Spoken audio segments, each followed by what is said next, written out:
aussi les conséquences néfastes de la radioactivité, notamment celle de la faible dose.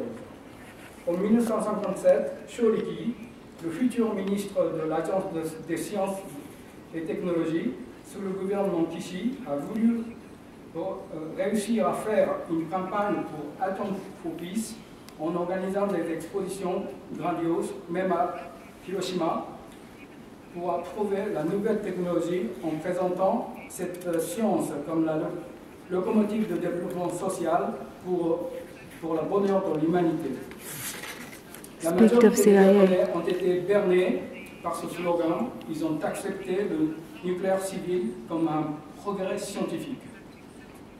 Quant au mouvement antinucléaire, Genshikyo, créé en 1955, après le mouvement des pétitions des femmes, il a été divisé en un courant communiste, Genshikyo, et un autre socialiste, Genshikin, en 1963, à cause des essais nucléaires soviétiques. Le premier est d'accord pour l'utilisation du nucléaire pour la paix, tandis que le second est contre les deux usages. Celui-ci coopère désormais avec les mouvements antinucléaires civils.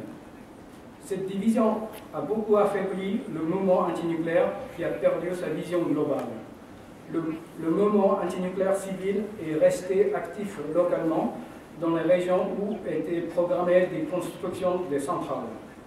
Une des luttes les plus importantes, celle contre la centrale de Shiga, a commencé en 1973 et a duré pendant 23 ans.